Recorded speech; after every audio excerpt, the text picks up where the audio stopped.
Assalamualaikum warahmatullahi wabarakatuh. Alhamdulillah. Alhamdulillah alladzi hadana wa ma kunna linahtadiya lawla an hadana Allah. Asyhadu an la ilaha illallah wahdahu la syarika lah wa asyhadu anna Muhammadan abduhu wa rasuluhu alladzi nabiyyu wa rasulullah. Jamaah salat maghrib, salat ibadah Allah Subhanahu wa taala. Marilah yang utama dan paling utama kita bersyukur pada Allah Subhanahu wa taala yang mana Allah telah memberikan banyak rahmat hidayah serta taufiknya kepada kita semuanya berupa nikmat iman dan nikmat Islam dan juga nikmat yang lainnya, nikmat kesehatan, nikmat kesempatan, dimudahkan langkah kita dalam menghadiri kajian pada malam hari ini. Kita salawat dan salam selalu kita surahkan kepada uswah kita, junjungan kita Nabi besar Muhammad sallallahu alaihi wasallam beserta para keluarganya, para sahabatnya, para tabi'in, tabi'ut tabi'in, dan insyaallah kepada seluruh umatnya yang selalu senantiasa istiqomah menjalankan sunnah-sunnah yaumul qiyamah nanti. Jamaah salat maghrib wassalamualaikum. Kesempatan pada malam hari ini yang akan menyampaikan tausiah beliau Ustadz Firdaus Arifullah.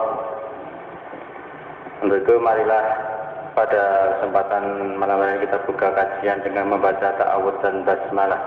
A'udzubillahi minasyaitonir rajim. Bismillahirrahmanirrahim. Untuk kepada Ustadz Firdaus Arifullah untuk waktu dan tempat, monggo kami persilakan.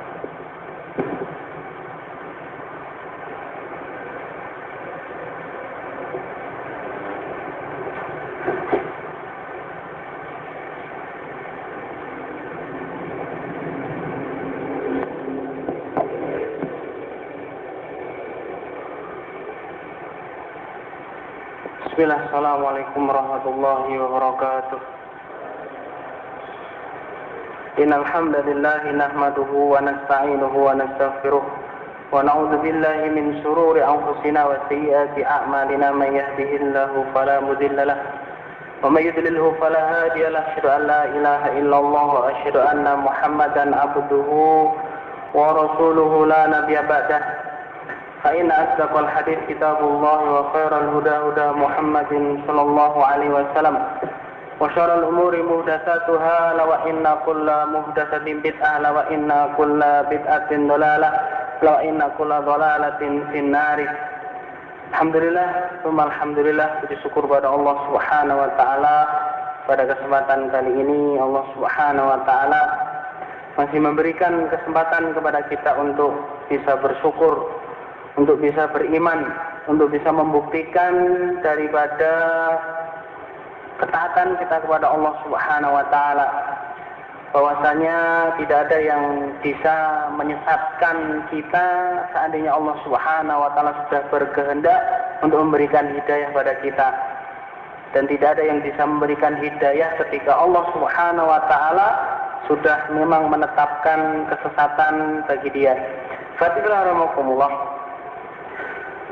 Allah Subhanahu wa taala berfirman, "Ala lillahi dinul khalis wa ma umiru illa liya'budullaha mukhlishina lahuddin." Bahwasanya ala lillah, tidaklah untuk Allah Subhanahu wa taala kecuali dinul khalis, agama yang bersih, agama yang suci. Wa ma umiru, dan tidaklah diperintahkan kepada kalian kecuali untuk beribadah kepada Allah Subhanahu wa taala dengan keikhlasan. Fatihullah rahmatullah. Keikhlasan merupakan perkara yang begitu sangat penting sekali. Keikhlasan merupakan perkara yang akan menentukan naik atau tidaknya amalan kita, diterima atau tidaknya amalan kita. Yang menentukan pertama kali itu adalah keikhlasan kita. Ketika para pensyarah hadis menjelaskan berkenaan dengan hadis innamal a'malu binniyat, hadis yang diriwayatkan oleh Bukhari, Muslim melalui Umar bin Khattab radhiyallahu anhu, dikatakan di situ, dijelaskan innamal a'malu binniyat, sesungguhnya amalan itu tergantung kepada niat. Niat yang endingnya itu adalah keikhlasan, itu merupakan kunci pembuka amalan, Pak. Kunci pembuka amalan. Jadi seandainya skala amalan kita, diterima atau tidaknya amalan kita, diberikan pahala oleh Allah Subhanahu wa taala dengan skala 1 sampai 10, maka keikhlasan itu ada di 5 skala yang awal. Di 5 skala yang awal. Ketika 5 skala yang awal itu sudah kita dapat niat ikhlas lillahi ta'ala, kita sudah dapat pahala. Kesempurnaannya ditentukan dengan benar atau tidaknya amalan kita. Benar tidaknya ditentukan dengan kesesuaian ibadah kita dengan apa? Dengan dalil yang ada dari Rasulullah Shallallahu Alaihi Wasallam. Tetapi kalau niatnya sudah salah, keikhlasannya hilang dari amalan kita, maka separuh yang awal itu sudah hilang, Pak. Maka sebagus apapun ibadah kita kerjakan, sesuai apapun ibadah kita dengan sunnah Rasulullah Shallallahu Alaihi Wasallam, ketika tidak diawali, dimukadimai dengan keikhlasan tadi, maka tidak akan diterima. Tidak akan diterima. Allah Subhanahu Wa Taala tidak memerintahkan kita kecuali mengikhlaskan seluruh daripada amalan kita. Mengikhlaskan amalan ini merupakan perkara yang penting, Pak. Karena kita tidak tahu dari berapa amalan yang sudah kita kerjakan, itu berapa yang sudah bisa kita ikhlaskan hanya untuk Allah Subhanahu wa taala. Karena yang akan naik cuma itu, yang akan menjadi pembeda daripada amaliyah kita yang hanya akan yang hanya akan dipandang di dunia dan akan diterima oleh Allah Subhanahu wa taala berkenan dengan keikhlasannya. Ikhlas itu dari kata kholis. Kholis ini adalah suci, Pak. Adalah murni. Allah Subhanahu wa taala berfirman berkenaan dengan kalimat ikhlas di dalam surat An-Nahl ayat 66, "Wa inna lakum fil an'ami la'ibrah." Dan sesungguhnya bagi kalian di dalam hewan ternak itu ada pelajaran. Nuskikum, kami memberikan minuman kepada kalian mimma fi butunihi, yang berasal dari butunihi. Butunihi itu adalah perut hewan ternak, entah itu sapi, kambing ataupun onta. Mimbaini fartin wadamin, di antara kotoran. Al-fartu itu adalah kotoran, wadamin, damin itu adalah darah. Labanan kholisan, kata Allah Subhanahu wa taala.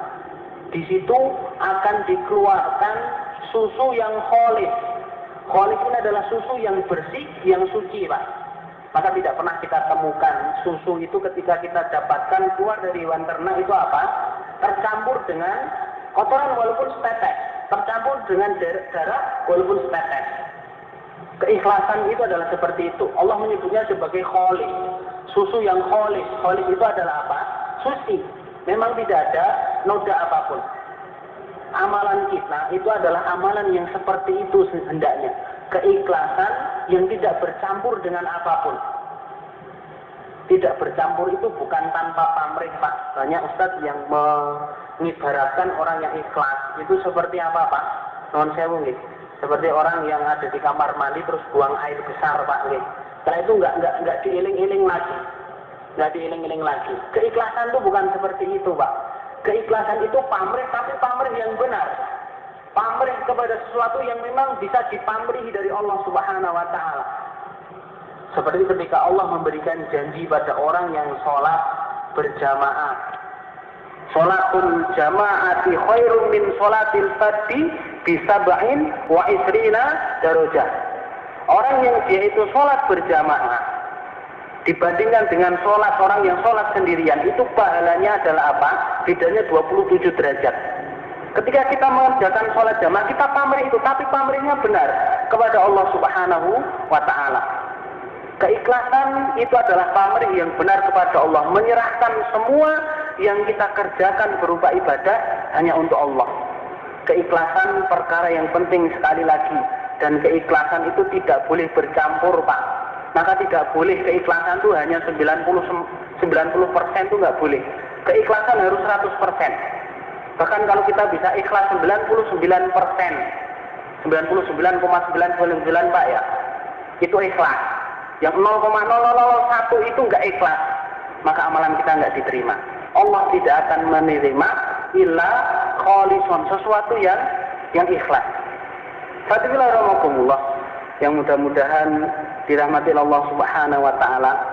Perkara ikhlas itu memang perkara yang sulit.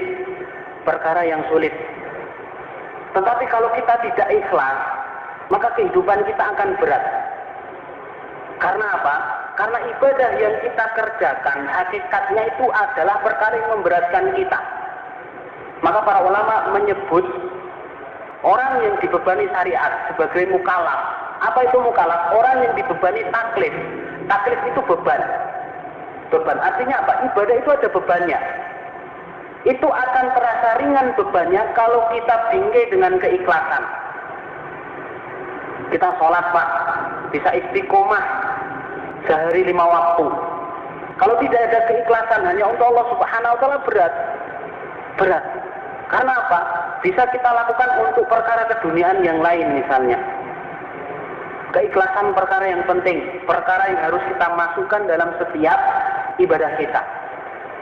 Orang yang tidak bisa menghadirkan keikhlasan di dalam ibadahnya,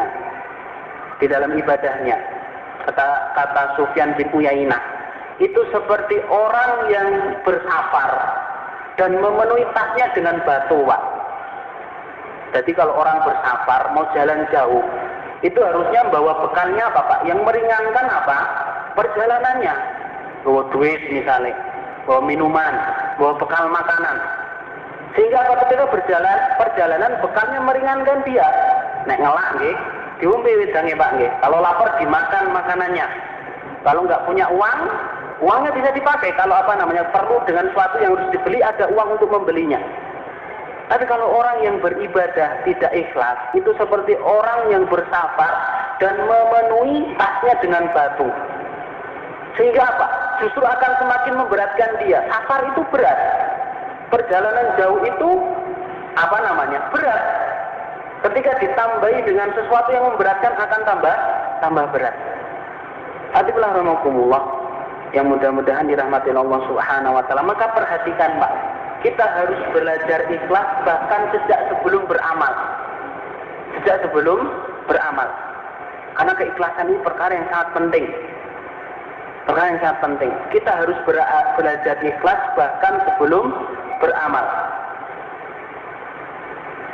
Jadi ketika para pensyarah hadis menjelaskan tentang makna daripada redaksi bin niyati dalam hadis innamal a'malu bin niyat, itu kan ada 2 redaksi Pak.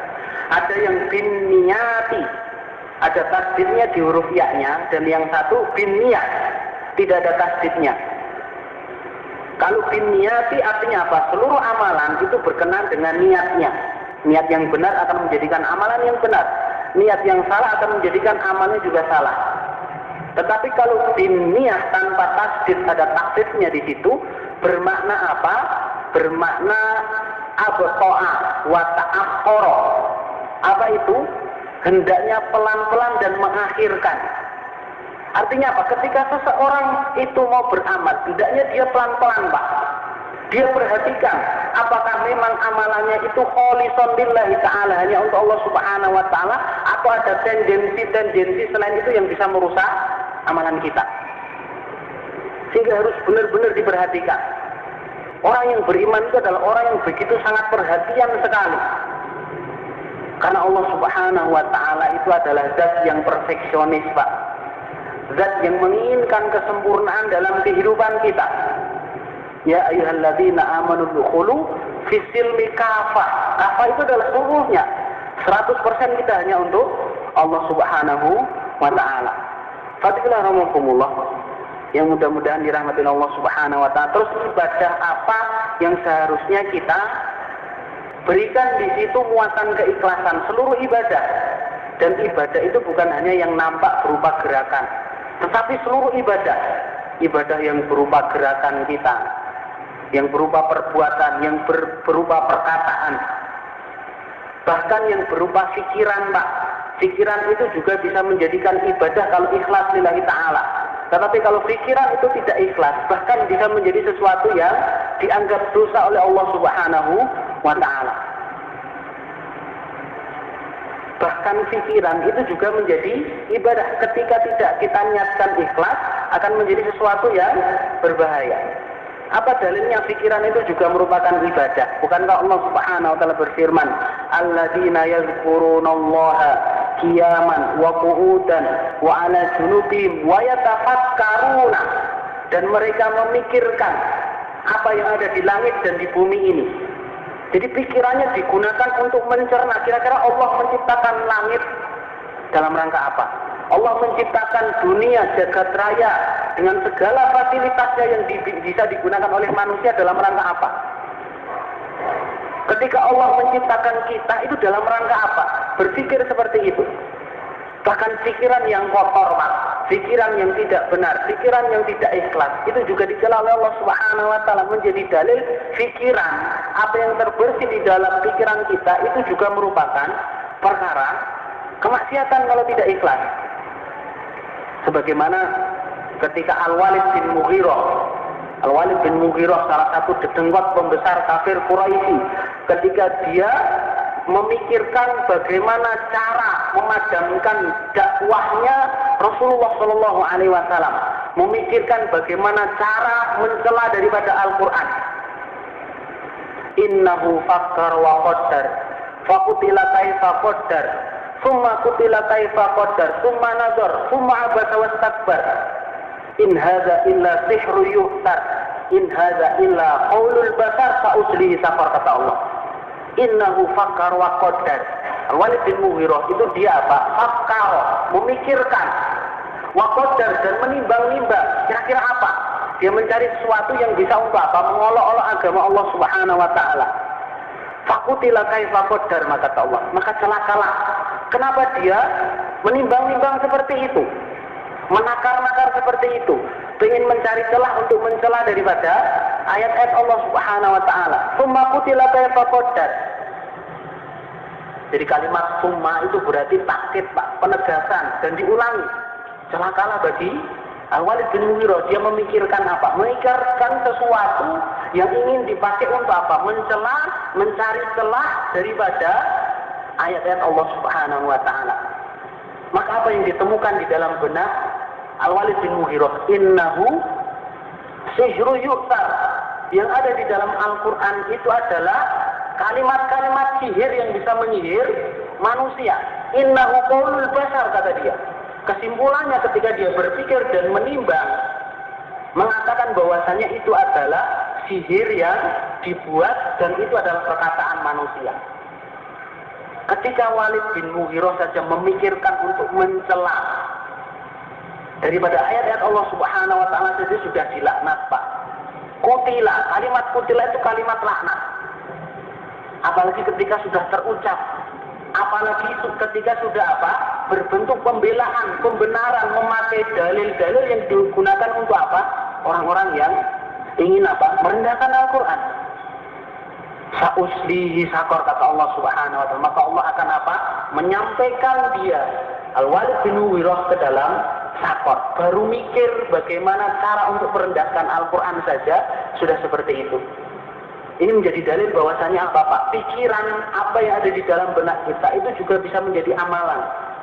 Harus kita ikhlaskan lillahi ta'ala. Karena jika tidak, Allah akan memberikan pertanyaan agar kita mempertanggungjawabkannya. Fatikullah rahmatullah, yang mudah-mudahan dirahmati oleh Allah Subhanahu wa taala. Perkara ini, yaitu keikhlasan, perkara yang sangat penting sekali. Ini harus kita hadirkan, dan ini perkara yang memang sulit, Pak. Amat sulit sekali. Kita menjaga keikhlasan dalam amaliyah kita, di dalam kehidupan kita, itu perkara yang sangat penting. Apalagi manusia itu punya fitrah, sifat alami, suka untuk dipuji, Pak. Orang itu fitrahnya dipuji senang. Bahkan dipuji sesuatu yang dia tidak ada. Ana koruptor dikandani, bapak ini jujur, apik, ini senang, Pak. Padahal dia nggak jujur orangnya. Jadi fitrah manusia itu memang suka dipuji. Kerusakan pada diri seseorang, salah satunya adalah ada penyakit suka dipuji itu. Dan pertama kali ketika orang itu membesarkan perasaan untuk suka dipuji, itu yang akan rusak adalah keikhlasannya. Kalau orang itu rusak keikhlasannya, maka dinnya akan rusak. Dinnya akan rusak. Bahkan itu lebih berbahaya. Kata Rasulullah Shallallahu Alaihi Wasallam, Rasul pernah menyampaikan, mazibani jai'ani ursila fi ghonamin bi afsada bi afsada min hifdzir rajuli 'alal mali wal fakhri fi dinihi. Bahwasanya dua serigala yang sedang kelaparan, Pak. Lalu apa? Dikumpulkan dengan segerombolan kambing, segerombolan domba. Jadi kalau ada serigala tambah kelaparan, dikumpulkan di segerombolan domba, apa yang dapat? Pasti kerusakan. Serigala itu sifat aslinya sudah buas. Ketika lapar tambah buas, Pak. Tambah buas. Apalagi di depannya ada makanan yang dia sukai, kambing. Maka apa? Pasti akan terjadi kerusakan. Tapi kata Rasulullah SAW, itu lebih merusak lagi ketika seorang laki-laki ya, dia menyuburkan sifat apa? Cinta terhadap harta dan cinta terhadap kedudukan. Cinta terhadap harta dan cinta terhadap kedudukan itu akan lebih membahayakan daripada dinnya, daripada serigala yang kelaparan tadi yang dikirim ke domba-domba tadi. Fatilah rahmatullah. Ibnu Rajab Al-Hambali menjelaskan bahwa bahkan orang itu suka dipuji itu lebih dominan daripada orang suka terhadap harta. Orang itu rela mengeluarkan uang banyak, Pak, dalam rangka untuk al-fakhr ini. Pengen dipuji, pengen dikatakan saya orang yang punya jabatan, saya adalah orang yang mulia di antara orang yang lain. Jadi gila terhadap jabatan, gila terhadap pujian itu lebih dominan pada diri manusia daripada cinta terhadap harta. Orang rela mengeluarkan banyak duit untuk mendapatkan ini. Ketika ini tidak dimanage dengan baik, maka akan merusak daripada keikhlasan kita. Kalau orang rusak keikhlasannya, agamanya rusak. Bukankah Allah Subhanahu wa taala melalui Rasulullah sallallahu alaihi wasallam telah mengabarkan, Pak, besok di hari kiamat akan didatangkan 3 orang yang sebenarnya dia itu punya amalan yang itu merupakan perangkat yang ketika amalannya dipinggir dengan keikhlasan itu merupakan ibadah yang sangat mudah memasukkan manusia ke dalam surga. Yang satu orang yang diberikan ilmu agama, Pak, diberikan Al-Quran, dia hafal Quran, bacaannya bagus, tahu apa yang ada di dalam Al-Quran sehingga dia mendakwahkan apa yang ada di dalam pikirannya kepada manusia. Yang kedua, orang yang bersedekah, Allah berikan dia harta dan dimudahkan untuk bersedekah. Dan yang ketiga adalah orang yang berjihad fisabilillah, menyerahkan nyawanya, jiwanya untuk membela agama Allah Subhanahu wa taala. Didatangkan kepada Allah, lalu ditanya sama Allah, untuk apa kalian beramal seperti itu? Mereka mengatakan hanya untuk Allah. Tapi Allah mengatakan, kadzabta, kamu berbohong. Kamu berbohong. Kamu mengajarkan ilmu itu hanya pengen pengen mendengar orang lain itu memuji kamu orang pintar. Yang satu bersedekah karena kamu pengen dikatakan dermawan. Dan kamu yang berjihad hanya pengen dikatakan kamu sebagai orang yang pemberani. Maka 3 orang itu yang sebenarnya punya amalan yang besar, Pak. Amalan yang besar. Tetapi karena rusak keikhlasannya, dia dimasukkan ke dalam neraka. Keikhlasan perkara yang penting. Keikhlasan berkenaan dengan niat awal kita, Pak. Maka memperbarui niat itu menentukan daripada keikhlasan kita. Fadilah rahmatullah, banyak sekali fadilah-fadilah yang bisa kita dapat ketika kita bisa menghadirkan keikhlasan di dalam kehidupan kita. Banyak sekali. Yang pertama, kata para ulama, ketika kita bisa menghadirkan keikhlasan dalam kehidupan kita, kita akan dihindarkan dari kengerian hari kiamat. Kengerian hari kiamat. Hari kiamat itu amat sangat mengerikan, Pak. Sampai akal sehat kita itu tidak bisa mencerna sampai, karena apa? Ngerinya hari kiamat. Idza ja'ati shaqa kata Allah. Yauma yafirrul mar'u min akhihi wa ummihi wa abihi wa sahibatihi wa banihi likulli imri'in minhum yauma idzin sya'nu yughni. Hari ketika apa? Orang itu mendengar trompet sangkakala. Yauma yafirrul mar'u min akhihi. Orang itu mereka pergi akan lupa terhadap siapa? Saudaranya. Akan lupa. Dia tidak sempat untuk meminta tolong. Dia sibuk untuk memikirkan dia sendiri. Wa ummihi wa abi, bahkan kata Allah lebih parah, dia sudah tidak ingat pada orang tuanya, Pak. bapaknya dan ibunya yang setiap hari memberikan curahan kasih sayang kepada dia itu dilupakan. Wa sahibatihi wa bani, bahkan kepada siapa? Pasangannya, kepada istrinya. Yang setiap malam dia tidur bersama istrinya itu sudah lupa ketika hari kiamat. Wa bani, bahkan kepada anaknya yang dia bekerja setiap hari untuk memenuhi kebutuhan anaknya tadi.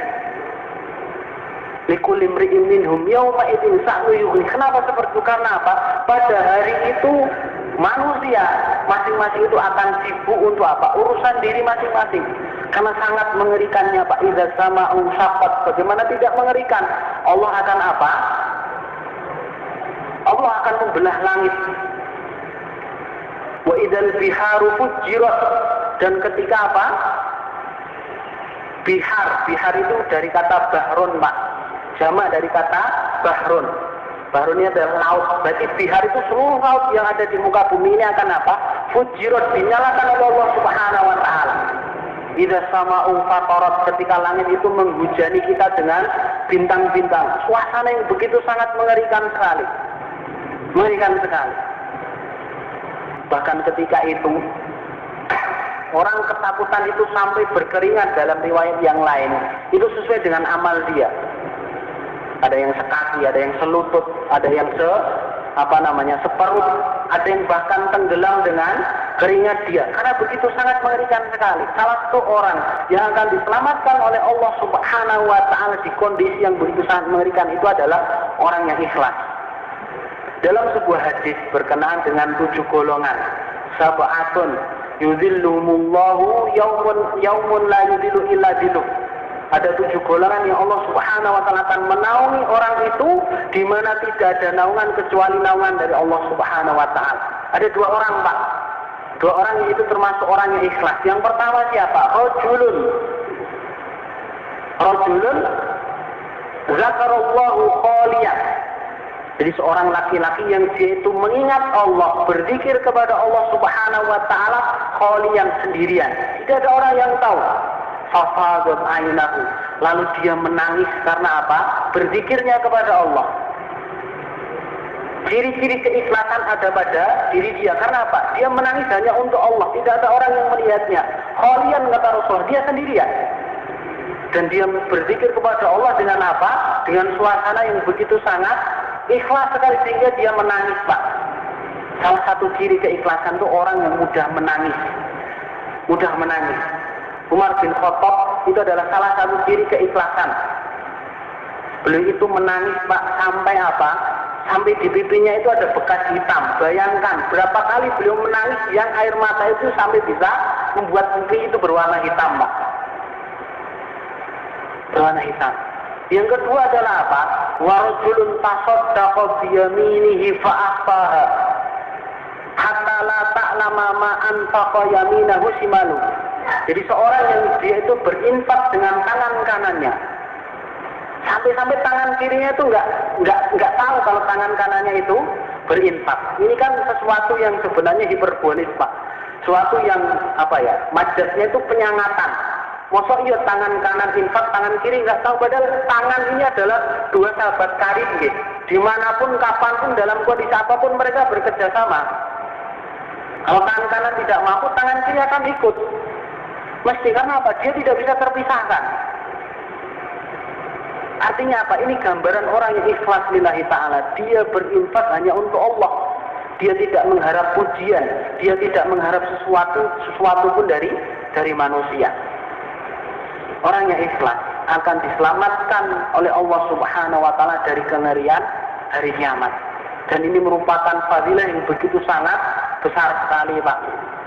Iya, besar sekali. Tidak ada naungan kecuali naungan Allah. Tidak ada naungan kecuali naungan Allah. Maka mari bersama kita belajar ikhlas, gitu. Bahkan sebelum kita beramal. Fadilah yang kedua agar kita bisa semangat untuk ikhlas, gitu. Fadilah yang kedua bagi orang yang ikhlas, Allah akan mengampuni dosa kita, Pak. Bukan hanya dosa kecil, bahkan dosa besar. Kenapa? Innal hasanat yudhibuna sayyi'at. Karena kebaikan itu akan menghilangkan keburukan. Salah satu cara untuk menghapus dosa kita itu melakukan kebaikan. Dan Allah Subhanahu wa taala memberitahu kepada kita, inna jazaa'al hasanat hasanatan ukhra, bahwasanya balasan kebaikan itu adalah melakukan kebaikan yang lain. Artinya kalau kita beribadah kok menghasilkan ibadah yang lain, itu artinya ibadah kita ikhlas. Salah satu ciri Pak itu. Kalau kita melakukan suatu ibadah kok kecanduan, pengen melakukan itu lagi, itu alamat daripada ikhlas.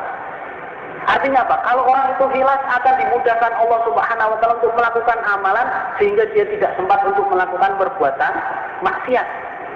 Dan salah satu ciri kemaksiatan itu diampuni oleh Allah, tidak terulang di hari berikutnya. Jadi kalau kita bermaksiat kepada Allah, salah satu ciri kita bisa mengenal itu diampuni oleh Allah, kita kapok melakukan maksiat itu. Kita kapok.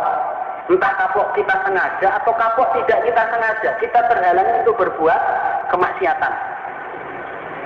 Tapi kalau rahimakumullah, bahkan dosa besar itu bisa lebur dengan keikhlasan.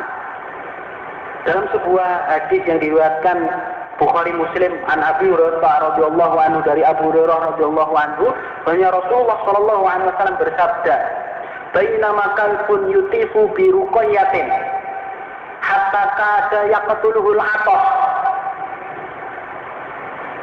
idra'at baghin min baghayati Bani Israel." Jadi Rasulullah pernah bercerita nih, bahwasanya ada seekor anjing yang dia itu apa? Muteri apa? Sumur. Hatta kada yaqtuluhul atas. Kenapa dia muter-muter? Karena apa? Dia hampir mati karena kehausan. Dia muter-muter, gak berani untuk turun ke sumur. Karena apa? Kalau turun ke sumur kecemplung mati dia. Idra'at baghin min baghayati Bani Israel. Lalu ada seorang pezina dari Bani Israel itu yang melihat apa? Melihat anjing tadi. Pezina Pak. Orang dikatakan pezina itu kalau dia berzina berkali-kali. Dan perzina ini merupakan perkara yang sangat mengerikan. Sampai Rasulullah Shallallahu Alaihi Wasallam itu menyebutnya sebagai sesuatu yang fahish. Fahish itu sesuatu yang jijik Pak. Jijik. Jadi kalau kita mendengar sesuatu yang ada konten jijiknya itu kan sudah mulek-mulek Pak nggih. Pas maem snack ini kelingan ono sing ngomong telek lencong Pak gitu. Langsung mulek-mulek rasanya. Yang terbayang enggak enak. Orang Arab itu kalau mendengar kata fakih itu mulek-mulek, sesuatu yang menjijikkan. Maka zina itu selalu sesuatu yang menjijikkan. Dia dikatakan berzina karena dia bola-balik berbuat zina. Dan zina itu dosa besar. Salah satu ciri dosa besar, Allah memberikan kafarah di dunia dengan suatu yang mengerikan, dirajam Pak. Kalau orang itu sudah muhson, dia itu sudah mempunyai pasangan yang sah menikah, kok dia berzina, itu salah satu tobat dia itu dirajam. Kenapa dirajam? Karena orang berzina itu merasakan nikmat, kata penjelasan para ulama, dari ujung rambut sampai ujung kaki, maka harus dirajam pakai batu kecil-kecil sampai dia meninggal dunia. Orang yang berzina tadi, dia melihat anjing tadi, fanaza'a khuffaha, lalu dia melepas sepatunya, dan dia turun ke sumur tadi, ngambil air, naik lagi, diberikan kepada siapa? Kepada anjing tadi. Fadillah rahmatullah yang mudah-mudahan dirahmati Allah Subhanahu wa taala.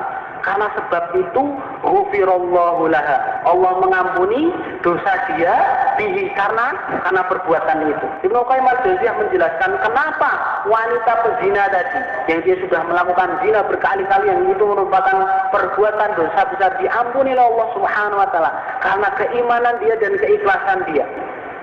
Bukti keimanan dan keikhlasan apa? Dia beramal bukan dalam rangka untuk mendapatkan pujian. Karena ketika itu tidak ada seorang pun, tidak ada makhluk apapun kecuali anjing, Pak. Maka tidak akan mungkin dia ingin meminta ucapan terima kasih dari anjing, nggak bisa. Anjing mengucapkan jazakallahu khairan katsiran, nggak bisa.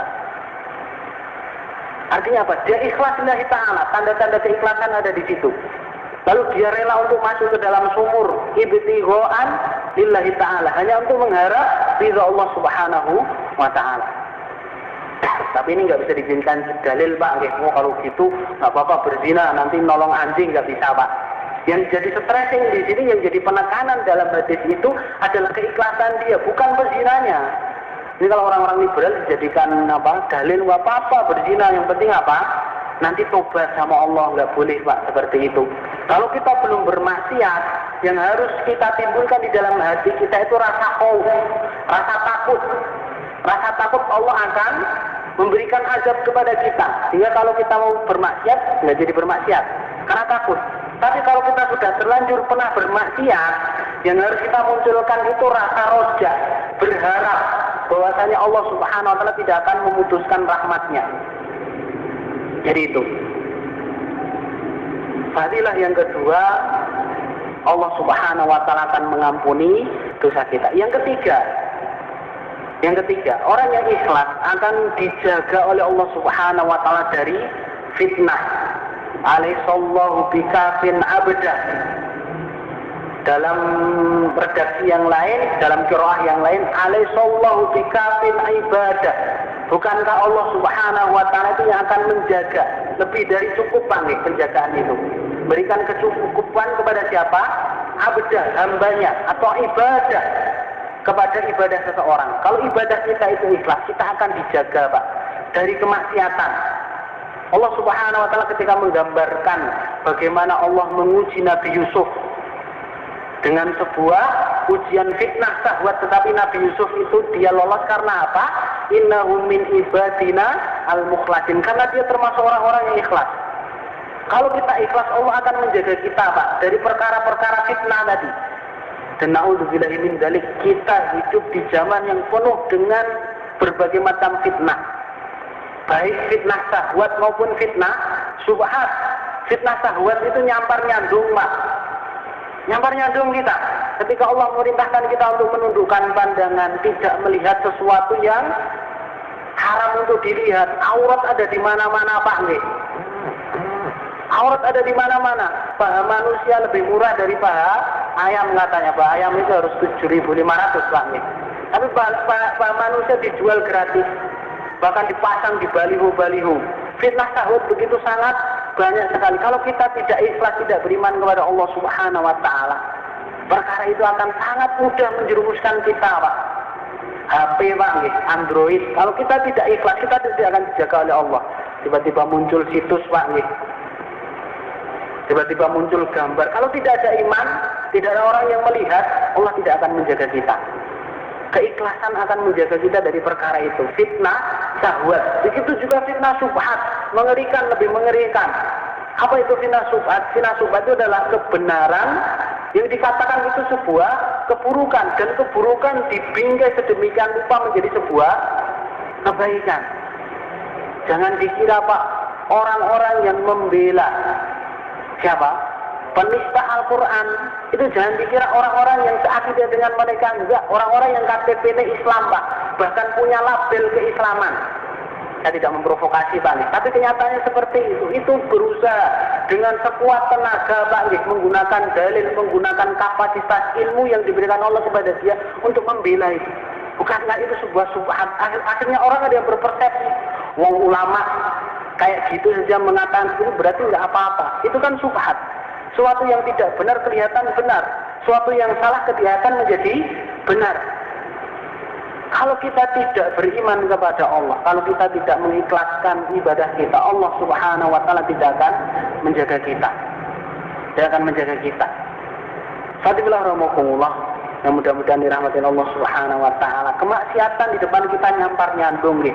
Fitnah di depan kita itu nyampar nyandung. Kalau bukan Allah yang melindungi kita, siapa? Kita punya nafsu Pak. Kita punya nafsu, kita punya kecenderungan untuk seperti itu. Kalau kita tidak kembali kepada Allah Subhanahu wa taala, mengikhlaskan itu, maka siapa lagi yang akan menjaga kita? Akan menjaga kita. Keikhlasan akan menjadikan kita itu apa? Dilindungi Allah dari fitnah. Yang terakhir Pak, kalau kita ikhlas, Allah akan memudahkan urusan kita. Bahkan Allah akan mengabulkan setiap permintaan kita persis sebagaimana yang kita ucapkan. Dalam sebuah hadis, Rasulullah pernah menyampaikan, Ja'al a'rafiyu lin Nabi sallallahu alaihi wasallam. Suatu saat datang kepada Nabi itu seorang badui, orang yang jauh dari kota, orang desa, tapi dia sudah beriman kepada Allah. Lalu mengatakan kepada Rasulullah, Inni lam ubaika ala an akhidu ghanimatan. ya Rasulullah, sesungguhnya saya itu berbaiat kepadamu. Berbaiat kepadamu bukan dalam rangka pengen dapat ghanimah ya Rasulullah, bukan dalam rangka itu. Wa innama bayatuka, akan tetapi saya berbaiat kepadamu. Berbaiat kepadamu. Pengen apa?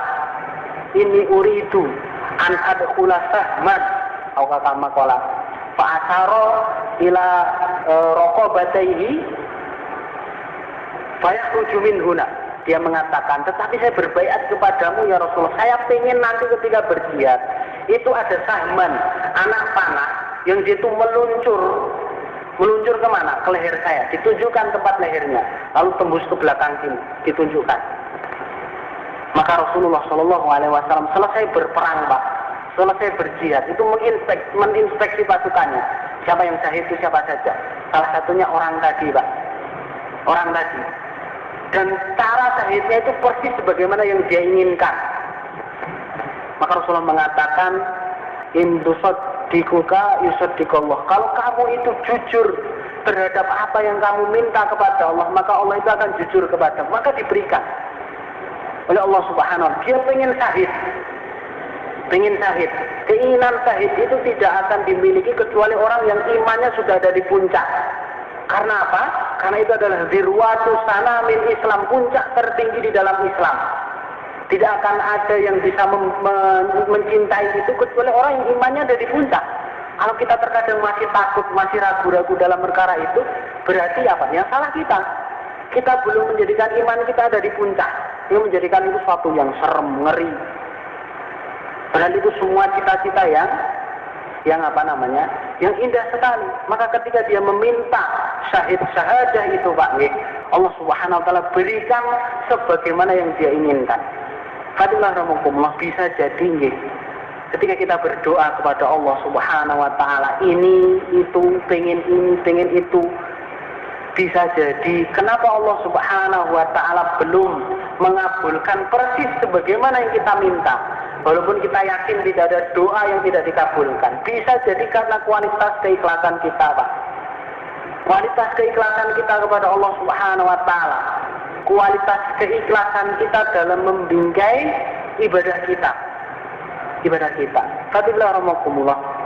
Yang mudah-mudahan dirahmati Allah Subhanahu wa ta'ala. Maka mari bersama kita tunjukkan pada diri kita bisa ikhlas. Karena ikhlas itu suatu yang harus, tidak boleh tidak. Saya akan berikan 2 ciri keikhlasan, Pak. 2 ciri keikhlasan. Yang pertama, ciri keikhlasan itu adalah orang yang ketika berikhlas tidak pamrih sama manusia. Dia seringkali berusaha sekuat tenaga menyembunyikan amal baik dia sebagaimana dia menyembunyikan keburukan dia. Rasulullah SAW itu pernah berwasiat kepada Umar bin Khattab untuk apa? Untuk menemui Uwais Al-Qarni. Padahal ketika itu Uwais Al-Qarni itu belum ada. Dan Umar bin Khattab sahabat juga tidak tahu. Karena Uwais Al-Qarni itu tabi'in, bukan sahabat dia. Dia itu tabi'in. Maka ketika Rasulullah meninggal, Umar bin Khattab itu ketika apa? Bertemu dengan kafilah yang datang dari tempat asalnya Uwais Al-Qarni itu, dia selalu tanya, ada yang namanya Uwais Al-Qarni? Ada yang namanya Uwais Al-Qarni? Berkali-kali seperti itu, sampai suatu saat ketemu Uwais Al-Qarni. Orang-orang itu pada heran, kenapa wahai Umar bin Khattab kamu mencari Uwais Al-Qarni? Umar bin Khattab mengatakan dia adalah orang yang dikabarkan oleh Rasulullah SAW sebagai orang yang akan menghuni surga. Padahal ternyata apa, Pak? Padahal ternyata Uwais Al-Qarni itu digawe bulian oleh para tabi'in ketika itu. Karena Uwais Al-Qarni itu banyak menyembunyikan amal ibadah dia.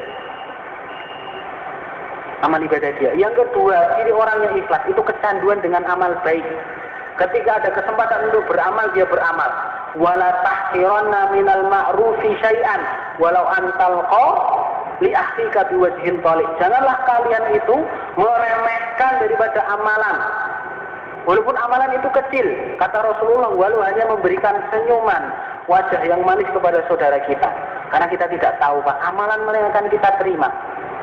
Imam Ghazali itu beliau pernah bermimpi ternyata amalan dia yang berpahala besar itu adalah ketika dia menyelamatkan lalat yang masuk ke dalam tinta beliau. kisah beliau. Gitu Pak nggih. Mudah-mudahan bermanfaat. Kurang lebihnya mohon maaf. Saya tutup dengan doa kafaratul majlis. Subhanakallahumma wa bihamdik, asyhadu an la ilaha illa anta, astaghfiruka wa atubu ilaik. Assalamualaikum warahmatullahi wabarakatuh.